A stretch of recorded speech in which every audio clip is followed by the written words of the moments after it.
Ջրային կոմիտեի նախագահ Արամ Ազղալամքարյանը հյուրընկալել էր Համաշխարհային բանկի պատվիրակությանը Համաշխարհային բանկի հայաստանյան գրասենյակի ղեկավար Ֆաբրիցիո Ձարկոնեի գլխավորությամբ։ Ջրային կոմիտեից հայտնում են, որ հանդիպման ընթացքում անդրադարձ է կատարվել Հայաստանի ջրի եւ ոռոգման ծառայությունների բարելավման ծրագրին, որն անցյալ շաբաթ քննարկվել էր ազգային ժողովի ֆինանսավարկային եւ բյուջետային հարցերի մշտական հանձնաժողովում։ Ծրագիրը համաֆինանսավորվելու է Համաշխարհային բանկի եւ Զարգացման ֆրանսիական գործակալության կողմից, իսկ միջոցներն ուղղվելու են ջրային ոլորտի բարեփոխմանը եւ ինստիտուցիոնալ կարողությունների զարգացմանը, ջրամատակարարման եւ ջրահեռացման համակարգերի արդիականացմանը, հատկապես գյուղական բնակավայրերում, ինչպես նաեւ ոռոգման ենթակառուցվածքների եւ համակարգերի կառավարման լավարկմանը։ Կողմերը քննարկել են նաեւ ջրային հռչակագրի մշակման եւ Համաշխարհային բանկի նախագահի հետ համատեղ ստորագրման հետ կապված կազմակերպչական հարցեր։ Ղալամքարյանը շնորհակալություն է հայտնել Համաշխարհային բանկի ներկայացուցիչներին արդյունավետ համագործակցության համար։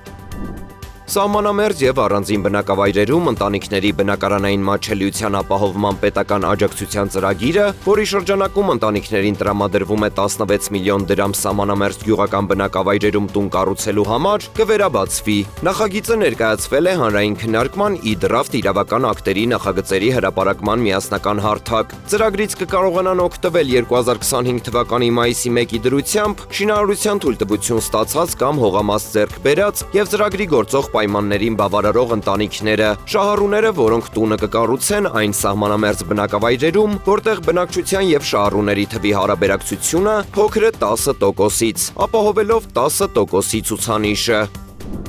Բարձր արտադրողականությամբ արհեստական բանականության սարքավորումների առաջին խմբաքանակն արդեն Հայաստանում է։ Այս մասին գրել է ԲՏԱ նախարար Մխիթար Հայրապետյանը։ Նա մասնավորապես նշել է. «Սա կարևոր քայլ է Հայաստանի Հանրապետության կառավարության արհեստական բանականության գործարանների պարտեզ հայեցակարգի կյանքի կոչման եւ մեր երկրի հաջորդ սերնդի արհեստական բանականության տվյալների ենթակառուցվածքի ստեղծման ճանապարհին։ Այս սարքավորումների ներմուծումը մեր տեսլականի իրագործումն է եւ վճռական քայլ ապագայի տեխնոլոգիաների ձևավորման մեջ, Հայաստանի տեղը սահմանելու ճանապարհին։ Այս ենթակառուցվածքը կներգրավի տեղական նորարարներին, կհզորացնի մեր հաշվարկային կարողությունները եւ կխթանի թվային փոխակերպումը թե հանրային, թե մասնավոր հատվածներում»։